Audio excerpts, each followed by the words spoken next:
So basically, as a prophet, I knew that no matter what, all of these videos would not take off until one of these core prophecies came true. And the core prophecy is this. I've already selected my two witnesses for the sixth trumpet of Revelation. I've already selected 200 million people with four angels on who would go out in order to defeat the worshippers of the devil here at the end of days.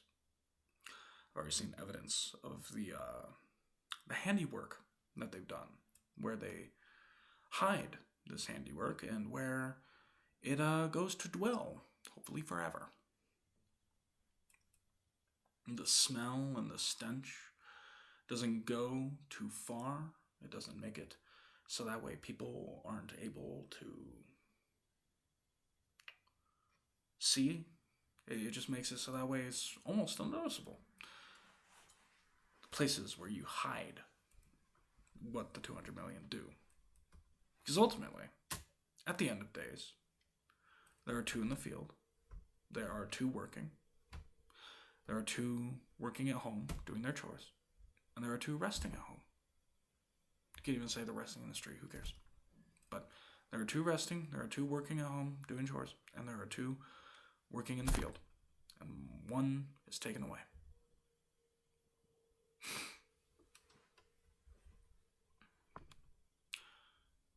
And I have so much to talk about with that, but the core prophecy that will legitimize everything and apparently make people very afraid of me, just as a person, as a gang-stalked person, as a person that is kind of infamous around the world and recognized in Albuquerque, all throughout Albuquerque, wherever I go. There's someone who knows who I am, apparently. But what will end up making me very well known is that when these two witnesses die, my dad and the previous partner of my sister, who, more or less still is. He hasn't gone to another person. He says he's waiting for her to come out of a precarious predicament.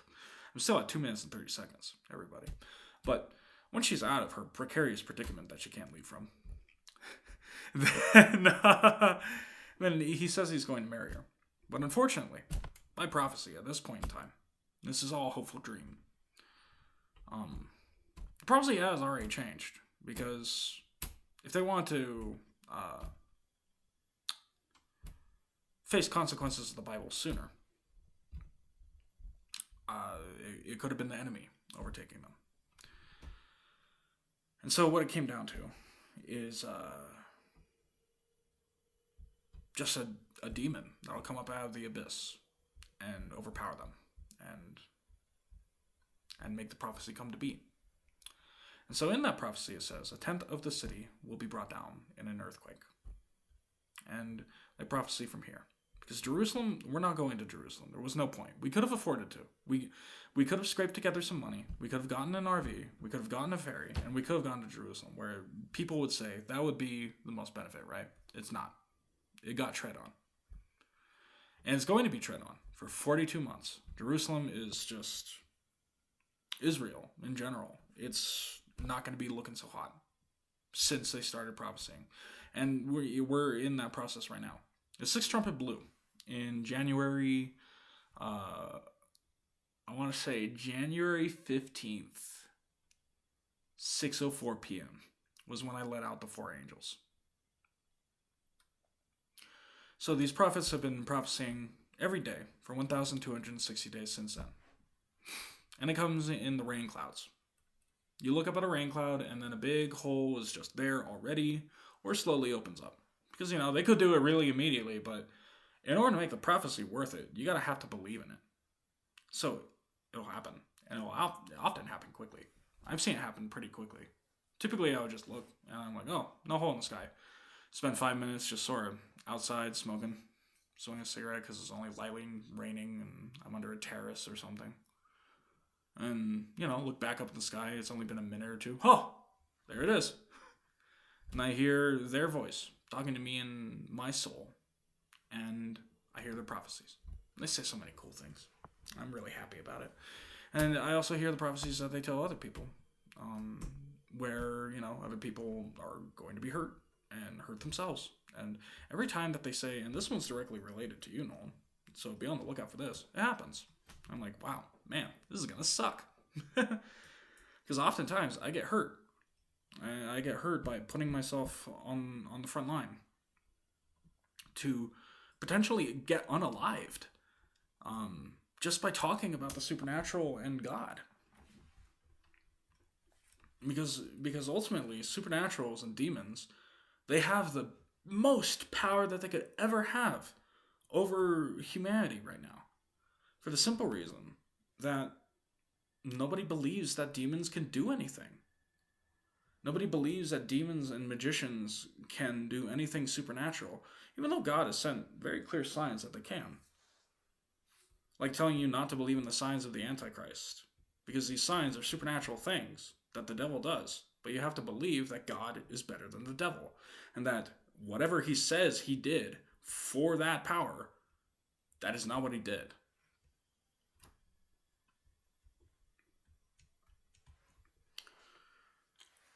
So, Albuquerque is going to crumble. A tenth of the city is going to crumble. And the fires are going to rage for days. I don't know how many. But at the end of it, they get right back up. And they're in their perfect bodies, more or less. Because, they said, I don't really want to change that much. I'll just be healed. Because one of the witnesses, he had a stroke. And the other witness, he has a traumatic brain injury. So they'll get back up and they'll be healed. And their body will be complete. They'll have his skull back together. The one with the brain injury and the one with the stroke, his brain will be fully put back together. He'll feel healthy. And it won't even hurt to think real hard. And everyone's going to be looking at them. Sometimes there's going to be videos. And when they're finally there, those videos, they're going to be posted on the supernatural black market, as well as a light market that you could buy for a huge price. Why does it have to be a black market altogether? Well, there is a light market to it. But, it's semi-secret. You have to believe in God and say, just don't tell everyone about the art dealer. He's a special art dealer. Because it's top-notch society. You see, in the message to the Church of Laodicea, it even denotes that. If you actually want to spend your money and spend it in a good way for God, there are really only 3 ways to do it. And it's charity, solidifying your dividends, and buying that magic stuff. That magic stuff, that salve for your eyes. A magic Bible, an old authentic Bible. Archaeological things that matter because they do signs. Because that is salve for your eyes. It makes you no longer blind to the truth about how God, angels, and demons are all real. Because you as a rich person, you have less access without this than anyone else. Like, this is your only way in to know about the supernatural if you're rich. Because if you're poor, you'll run into it. You'll be a victim to it.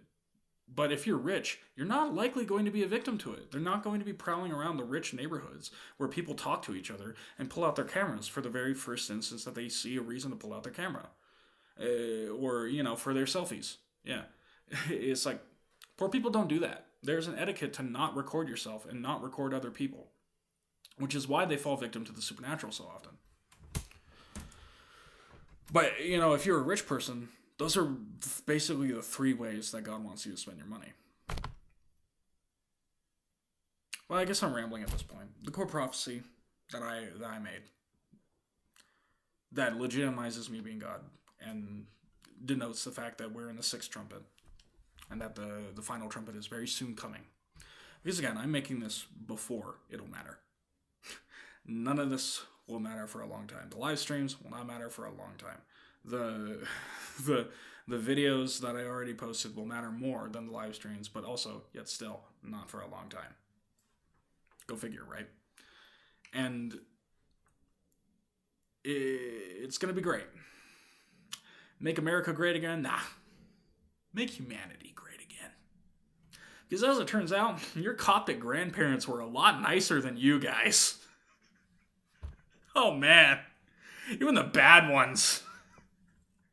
The bad ones would feed you before they kill you.